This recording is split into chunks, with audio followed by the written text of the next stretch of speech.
YCP అధినేత జగన్పై AP Congress అధ్యక్షురాలు వైఎస్ షర్మిల తీవ్ర స్థాయిలో విమర్శలు గుప్పించారు. విజయవాడలో నిర్వహించిన మీడియా సమావేశంలో ఆమె మాట్లాడారు.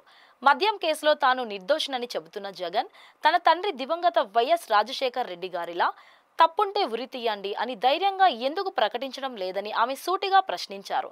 ఏ విచారణకైనా సిద్ధమని చెప్పలేని పరిస్థితిలోనే జగన్ ఉన్నారని షర్మిల ఆరోపించారు. రాష్ట్రంలో మద్యం విధానానికి సంబంధించి వస్తున్న ఆరోపణలపై వైఎస్ జగన్మోహన్ రెడ్డి స్పందిస్తూ తాను ఏ తప్పు చేయలేదని అంటున్నారని షర్మిల గుర్తు చేశారు.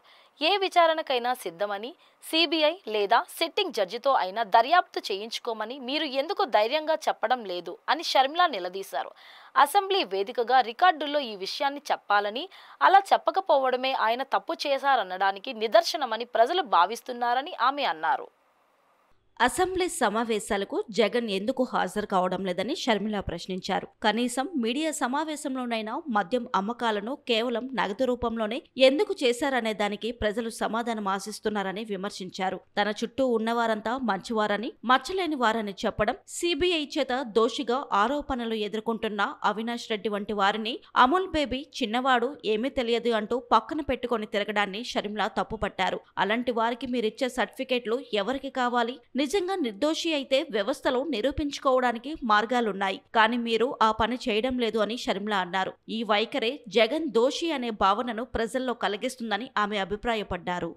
లిక్కర్ మాఫియా జరిగింది అని మీ మీద ఆరోపణలు ఉన్నాయి. మరి అలాంటప్పుడు ముఖ్యమంత్రిగా మీరు ఎలా వ్యవహరించాలి? రాజశేఖర్ రెడ్డి గారు అయితే ముఖ్యమంత్రిగా ఉన్నప్పుడు లేనప్పుడు కూడా ఎంతో హుందాగా ఆయన మీద ఏదైనా ఆరోపణలు వస్తే మీకు కావాల్సిన ఎంక్వైరీ వేసుకోండి.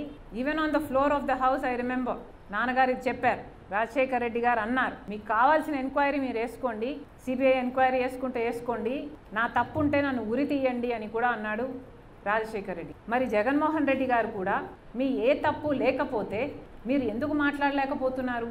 మీరు వెళ్ళండి, అసెంబ్లీకి వెళ్ళండి, on the floor of the house on record చెప్పండి, ఏ ఎంక్వైరీ కావాలంటే ఆ ఎంక్వైరీ వేసుకోండి. మీరు సిబిఐని పిలుస్తారా, లేకపోతే సిట్టింగ్ జడ్జితో చేపిస్తారా? మీరు ఏ ఎంక్వైరీ కావాలంటే ఆ ఎంక్వైరీ వేసుకోండి, నా తప్పు లేకపోతే నన్ను ఉరి తీయండి అని మీరు అనలేకపోతున్నారు అంటేనే మీరు దోషి అని ప్రజలకు అర్థమవుతుంది. మీరు ఎందుకు అసెంబ్లీకి వెళ్ళటం లేదు? వారు ఎందుకు ఇప్పుడైనా మీడియా మీటింగ్ చెప్తున్నారు కదా, ఇప్పుడైనా మీరు ఎందుకు చెప్పలేకపోతున్నారు?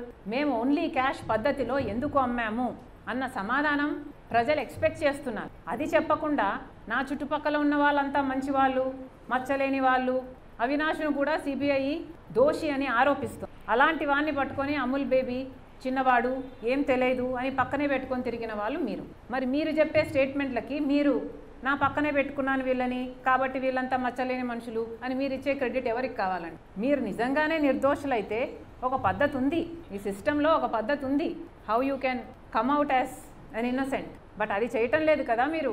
Very disappointing.